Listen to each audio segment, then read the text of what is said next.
Hello viewers, இப்போ நான் வந்து கருவாட்டு குழம்பு செய்ய போகிறேன். கருவாட்டு குழம்பு செய்யறதுக்கு சட்டி அடுப்பில் வச்சுருக்கேன். சட்டி நல்லா காஞ்சிடுச்சு. நான் எண்ணெய் ஊற்றிக்கிறேன். எண்ணெய் வந்து இது நேற்று பஜ்ஜி செய்கிற எண்ணெய் தான், அது வேஸ்ட் ஆகிடக்கூடாதுன்ட்டு அந்த எண்ணெயை கொஞ்சம் ஊற்றிக்கிறேன். எண்ணெய் ஊற்றிக்கிட்டேன். ஸ்டவ் ஹையில் வச்சுக்கிறேன். ஒரு ஸ்டவ்வில் குக்கர் வச்சுருக்கேன். சாப்பாடு ஒயிட் ரைஸ் அதை ஊற வச்சுருக்கேன். கடுகு போட்டுக்கிட்டேன். கடுகு பொடிட்டோம். அதுக்கப்புறமா வெந்தயம் போட்டுக்கிறேன். இது கடுகு வெந்தயமும் பொடிட்டோம். இப்போ முதல்ல நான் அரிசி ஊற வச்சு சாதம் அடுப்பில் வச்சிட்டேன். அடுத்தது புளியை ஊற வச்சுருக்கேன். காய் நறுக்கி வச்சுருக்கேன். வெங்காயம் தக்காளிலாம் அரைச்சி வச்சுருக்கேன். இப்போ கருவாடும் ஊற போட்டுட்டேன். கருவாடு ஊறினா தான் அழுக்கெல்லாம் போகும். அதனால் கருவாடையும் ஊற போட்டுட்டேன். அந்த முள்ளெல்லாம் தனியாக பிச்சு எடுத்துக்கிட்டா நல்லாயிருக்கும். அடுத்தது கடுகு பொடிஞ்சிருச்சு. நான் கட் பண்ணி வச்சுருந்த பெரிய வெங்காயத்தை போட்டுடுவேன். நமக்கு தேவையான அளவு குழம்புக்கு தகுந்த மாதிரி தேவைக்கேற்ப வெங்காயம் தக்காளிலாம் காய்கறிலாம் அரிஞ்சு வச்சுக்கிடலாம். கருவேப்பிலை போட்டுக்கிட்டேன். நல்லா வதக்கிக்கிறேன். வதங்கட்டும். கல் உப்பு போட்டுக்கிறேன். கொஞ்சமாக தான் போட்டுருக்கேன் கல் உப்பு, ஏன்னா கருவாடுலேயும் கொஞ்சம் உப்பு பிடிச்சிருக்கேன். வதங்கட்டும். அதுக்கு நடுவில் நான் கருவாடை கழுவிட்டு வந்துடுறேன். கருவாடு எப்படி கழுவணுன்றதை சொல்கிறேன். அந்த வெங்காயம் வதங்கிறதுக்குள்ளே கருவாடு எப்படி கழுவணுன்றதை சொல்லிடுறேன். இதை பாருங்கள், இந்த ஓரத்தில் இருக்கிறதெல்லாம் நான் வந்து அருவாமனை வச்சு அரிஞ்சிக்க போகிறேன். அதுக்கப்புறம் செதில்லாம் அழுக்கெல்லாம் போயிடுச்சு. இந்த அருவாமனை வச்சு இந்த ஓரத்தில் இருக்க செதிலெல்லாம் அந்த விங்ஸ் எல்லாம் எடுத்துக்க போகிறேன். இந்த பாருங்கள், இந்த முள்ளெல்லாம் எடுத்துக்கிட்டேன். இந்த நான் வந்து வாழைக்கருவாடு தான் வாங்கி வச்சுருக்கேன். ஒரு பாக்கெட் 10 ரூபா. நான் 30 ரூபாய்க்கு கருவாடு வாங்கினேன். 3 பாக்கெட் வாங்கி வச்சுருக்கேன். கருவாடெல்லாம் வீட்டில் வச்சுருந்தா ஒரே ஸ்மெல் வரும் தான் நான் ரொம்ப வாங்கி சேர்த்து வைக்கிறதில்ல. தேவைக்கு வாங்கிக்கிடலான்ட்டு. இப்போ இந்த மாதிரி ஊறினோடனே ஈஸியாக பிஞ்சு வந்துடுச்சு. இது மேலே இருக்க அழுக்குகளும் இப்படி தேய்க்கும் போது போயிடும். நம்ம கல் எதுனா வச்சுருந்தோன்னா கல்லில் கூட போட்டு தேய்ச்சிக்கிடலாம். இந்த மாதிரி நான் கருவாடை வந்து க்ளீன் பண்ணி வச்சுக்கிறேன். இப்போ இதெல்லாம் இந்த இதில் கூட போட்டு இப்படி தேய்ச்சிக்கிடலாம். இந்த ஜிங்கு மேலேயே கூட போட்டு இப்படி தேய்ச்சிக்கிடலாம். இந்த மாதிரி நான் வந்து எல்லா கருவாடையும் க்ளீன் பண்ணிக்கிடுறேன். அதுக்குள்ளே அங்கே வெங்காயம் நல்லா வதங்கிடுச்சு. வெங்காயத்துக்கு அப்புறம் எண்ணெய் போடுவோன்றதை நான் சொல்கிறேன். இப்போ வெங்காயம் ஓரளவு வதங்கிடுச்சு. நான் அரைச்சி வச்ச சாம்பார் வெங்காயத்தையும் போட்டுக்கிடுறேன். எண்ணெயிலே எல்லாம் நல்லா வதங்கட்டும். எண்ணெயிலே வதங்க கழிக்கணும். கொஞ்சம் நல்லா வதங்கட்டும். அதுக்குள்ளே நான் இது கருவாடு மாதிரி கழுவிட்டு வந்துடுறேன். நல்லா வதங்கிடுச்சு. வெங்காயமும் சாம்பார் வெங்காயமும் பெரிய வெங்காயமும் நல்லா வதங்கிடுச்சு. நான் அரைச்சி வச்ச தக்காளியை போட்டுக்கிடுறேன். மிக்ஸி ஜாரில் அரைச்சி வச்ச தக்காளியை இதோடு சேர்த்துக்கிடுறேன். இதுவும் நல்லா வதங்கட்டும். அதுக்குள்ளே ரசத்துக்கு நான் வந்து மிளகு சீரகம் அரைச்சிட்டு வந்துடலான்னு பார்க்குறேன். இது வதங்கட்டும். வதங்கின பிறகு தான் காய் போடணும். அடுத்தது மிளகாத்தூள்லாம் போடணும். இது நல்லா வதங்கட்டும். இந்த தக்காளிலாம் வதங்கிடுச்சு. நான் வந்து இந்த ஸ்டவ்வில் சாப்பாடு ஆயிடுச்சு. நான் வெங்காயம் தக்காளி நல்லா வதக்கி அதிலே காயையும் போட்டு நல்லா வதக்கிக்கிட்டேன். இப்போ நான் குழம்பு மிளகாத்தூள் கொஞ்சம் போட்டுக்கிறேன். ஒரு கரண்டி போட்டுக்கிறேன் பாருங்கள் குழம்பு மிளகாத்தூள். இதில் வந்து நான் மிக்ஸி ஜாரில் தண்ணி ஊற்றி கழுவி இந்த கடாயில் இந்த குழம்புல ஊற்றிடலாம். இப்போ இந்த தண்ணியிலையே இந்த காய் வேகட்டும். சுவையான கருவாட்டு குழம்பு. நான் எண்ணெயிலே தான் வதக்கின காய்கறியெல்லாம், அப்போ தான் நல்லாயிருக்கும். ஒயிட் ரைஸ் ஆயிடுச்சு. கருவாட்டு குழம்புக்கு காயெல்லாம் ஆயிடுச்சு, ரெடி ஆயிடுச்சு. வெந்துருச்சுன்னா கருவாடை போட்டு இறக்கிற வேண்டியதான். கருவாடு வந்து நல்லா கழுவி வச்சிட்டேன். நல்லா க்ளீன் பண்ணி வச்சிட்டேன். பாருங்கள், சுவையான கருவாட்டு குழம்பு தயாராகிட்டுருக்கு. கருவாடு கொஞ்சம் அதிகமாக போடணும், காய் கொஞ்சம் கம்மியாக போடணும். அப்போ தான் கருவாடு வாசனை வரும். சுவையான கருவாட்டு குழம்பு. கொஞ்சம் உப்பு கம்மியாக இருக்குது. நான் கொஞ்சமாக காஷ்மீரி சில்லி பவுடர் போட்டுக்கிறேன். அடுத்தது வந்து கொஞ்சம் காரம் கம்மியாக இருந்ததுன்னா கொஞ்சம் கூட மிளகாத்தூள் போட்டுக்கிடலாம், தேவைக்கு போட்டுக்கிடலாம். இப்போதைக்கு இது நல்லா வேகட்டும். நான் இன்னொரு அடுப்பில் ரசம் பண்ணிடுறேன். கூடவே கொஞ்சம் உப்பு போட்டுப்போம், உப்பு கம்மியாக இருக்குது.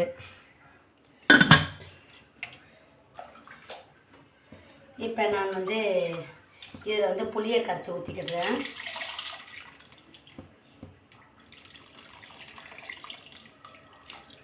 இப்போ இதெல்லாம் நல்லா கொதிக்கட்டும்.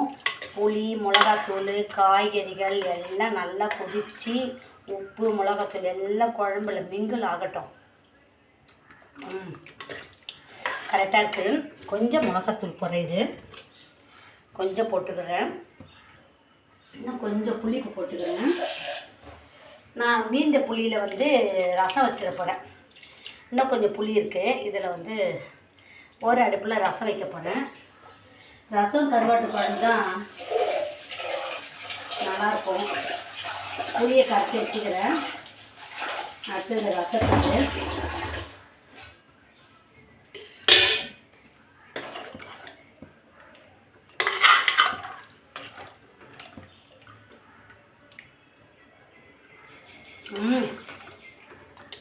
இப்போதைக்கு ரொம்ப டேஸ்ட்டாக இருக்குது. இப்போ நான் மிக்ஸி ஜார் எடுத்துருக்கேன். மிளகு போட்டுக்கிறேன். என்கிட்ட சீரகம் இல்லை, அதனால் நான் வந்து சீரகத்தூள் போட்டுக்கிறேன். சீரகத்தூள் போட்டுக்கிறேன், ஏன்னா என்கிட்ட சீரகம் இல்லை. அடுத்தது வந்து நான் ரசப்பொடி கொஞ்சம் போட்டுக்கிறேன்.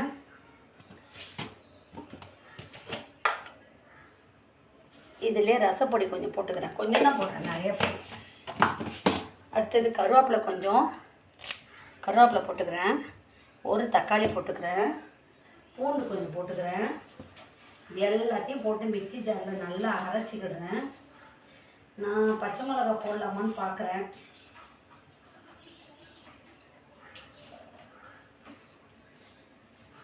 பூண்டு போட்டுக்கிறேன்.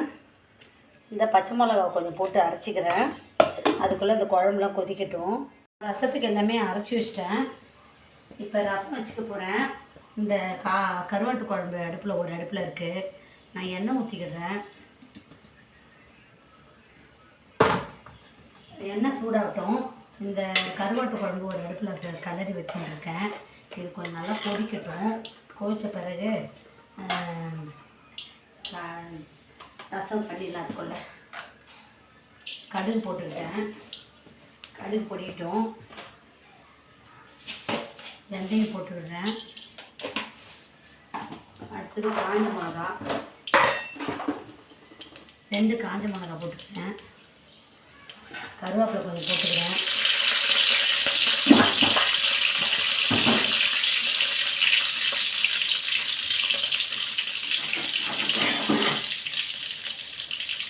இப்போ இந்த சாதம் குக்கரில் இருக்க சாப்பாட்டை எடுத்து தனியாக ஒரு பாத்திரத்தில் எடுத்து போட்டு வச்சுக்கிடணும்.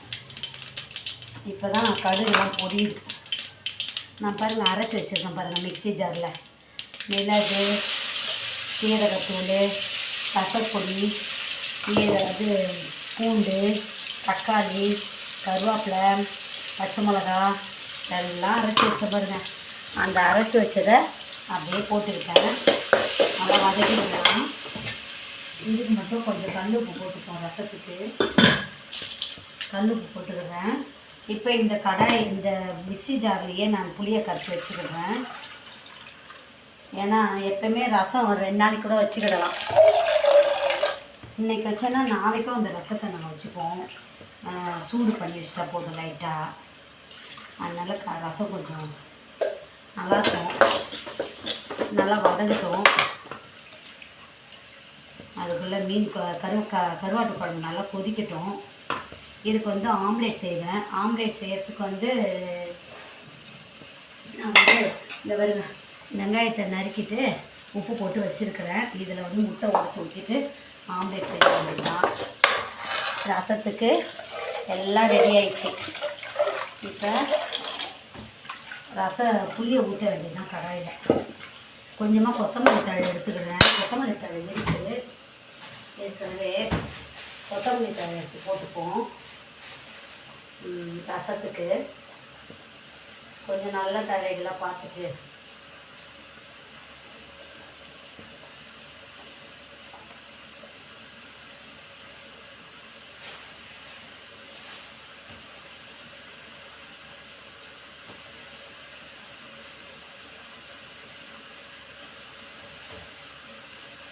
இதுலேயே கொத்தமல்லி தழையை போட்டு வதக்கிக்க போகிறேன். லாஸ்ட்டாக போட மாட்டேன் எப்பவுமே.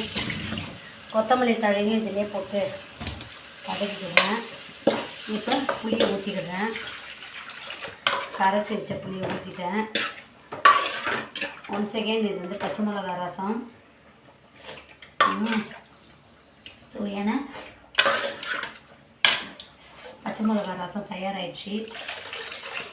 புளி ஃபுல்லாக நல்லா கம்ப்ளீட்டாக எடுத்துக்கிட்டேன். கொஞ்சம் உப்பு குறையுது, உப்பு போட்டுக்கிறேன். இது நல்லா இப்போ ஸ்டவ்வு இது வர வரைக்கும் வச்சுருக்கலாம். அப்படி இல்லைன்னா ஸ்டவ் ஆஃப் பண்ணலாம். நல்ல சுவையான ரசம் தயாராகிடுச்சு. இப்போ இந்த கருவாட்டு குழம்பும் இங்கே கொதிக்குது. கொதிக்கட்டும், காயில் நல்லா வேகட்டும். அப்புறமா கருவாடு போட்டு இறக்கிடலாம். நான் ரசத்துக்கு பெருங்காயத்தூள் போடல. அதனால் இப்போ கொதிக்கிறதுக்கு முன்னாடி கொஞ்சம் பெருங்காயத்தூள் போட்டுக்கிறேன். அப்போ தான் நல்லது. ஹெல்த்துக்கு ஹெல்த் இஸ் வெல்த்.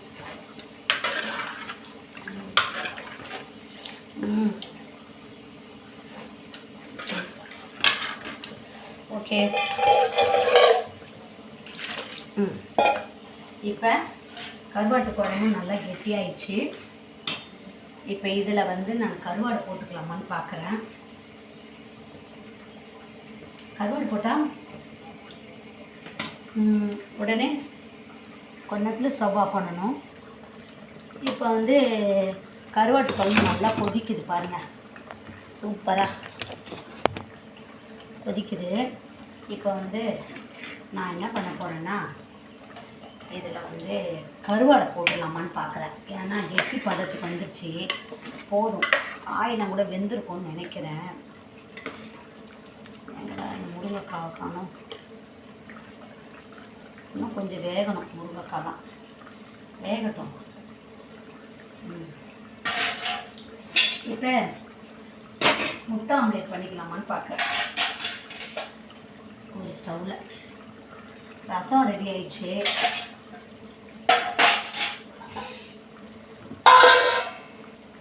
சாப்பாடை வந்து ஒரு தண்ணி பாத்திரத்தில் எடுத்து வச்சுக்கிறேன். எப்பவுமே நான் மாதிரி எடுத்து வச்சுருவேன். ஏன்னா உதிரியாக இருக்கும். அதனால் சாப்பாடை கண்டிப்பாக நான் எந்தெந்த சாப்பாடு பொருள் வைக்கிறோமோ அதை கண்டிப்பாக மூடி வச்சிடணும். சாப்பாடுலாம் திறந்தே போடுவேன். சாப்பாடு திறந்துருக்கக்கூடாது சொல்லுவாங்க. ஏன்னா கண்டிப்பாக பூச்சிலாம் விழுந்துடும். அதனால் மூடி வைக்கணும். நான் சாப்பாட்டை மூடி வச்சிடுறேன். இப்போ இந்த ஒரே முருங்கைக்காய் வெந்துருச்சான்னு மட்டும் பார்க்குறேன். இன்னும் கொஞ்சம் வேகலை. காயெல்லாம் வேகணும். வெந்தால் தான் குழம்பு நல்லாயிருக்கும். வேகாமல் நல்லா இருக்காது. இப்போ எல்லாம் சமையலை முடிச்சுட்டேன். இனிமேல் கருவாடு போட்டு இறக்கிறது ஆம்லேட் பண்ணுற வேலை தான். இப்போ குழம்பு நல்லா திக்கு பதத்துக்கு கெட்டியான பதத்துக்கு வந்துருச்சு. காய் வெந்துடும் நினைக்கிறேன். இப்போ நான் கருவாடை போட்டுக்கிடுறேன். கருவாடு நல்லா கழுவி வச்சிட்டேன். நல்லா கருவாடையும் போட்டுக்கிறேன். அப்போ தான் கருவாடு வாசனை வரும் கருவாட்டு குழம்புல. இப்போ உள்ளேயே நல்லா கருவாடு வெந்துடும். உப்பு புளிப்பு காரம் எல்லாமே நல்லா இருக்குது. கருவாடு வேகட்டும். சுவையான கருவாட்டு குழம்பு தயாராகிடுச்சு. இப்போ கருவாட்டு குழம்பு கருவாடு நல்லா வெந்திருக்கும். அது 2 கொதிலே வெந்துடும். அதுக்கப்புறம் ரொம்ப போச்சுன்னா கருவாடெல்லாம் கரைஞ்சிரும் குழம்புலையே. சுவையான கருவாட்டு குழம்பு தயாராகிடுச்சு.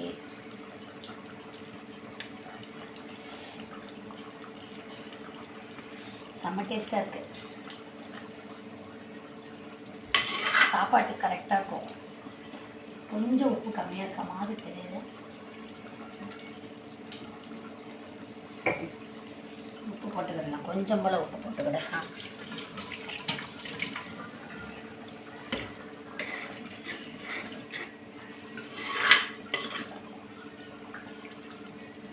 ஓகே, நான் இந்த பாத்திரத்தை தூக்கி வேறு அடுப்பில் வச்சுட்டு குழம்பு ஆயிடுச்சு போதும், அந்த இதுலேயே வெந்துடும்.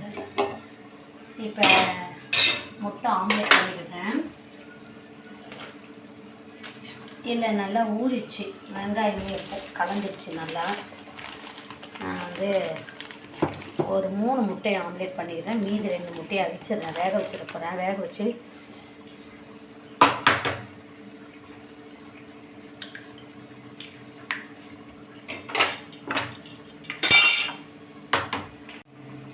இப்போ முட்டை ஆம்லேட் பண்ணிக்கிறேன்.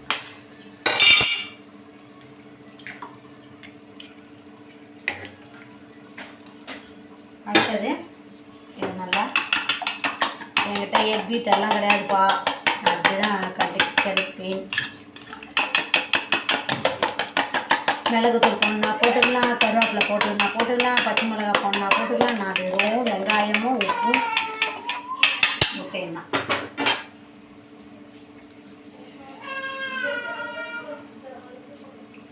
ஒரு 2 ஊற்றிக்கலாம்.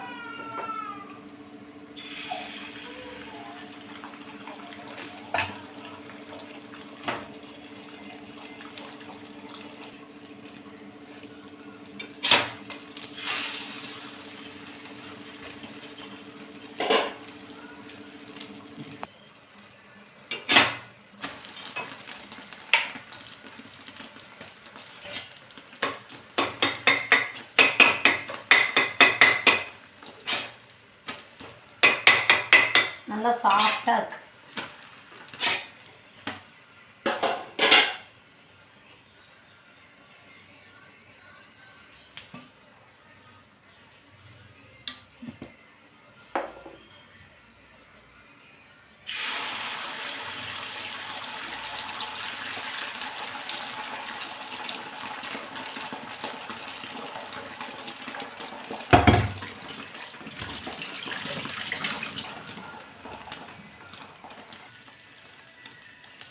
கருவாட்டு குழம்புக்கு எக் ஆம்லேட் தான் நல்லா காம்பினேஷன், நல்லா காம்போ. எண்ணெய் அப்புறமா பாட்டில் கழுவிட்டு ஊற்றி வைக்கணும். ஃப்ரீயாக இருக்க டைமில் எண்ணெயெல்லாம் ஊற்றி வச்சிடணும் பாட்டிலில். அந்த கவரில் இருக்க எண்ணெயெல்லாம் பாட்டில் ஊற்றி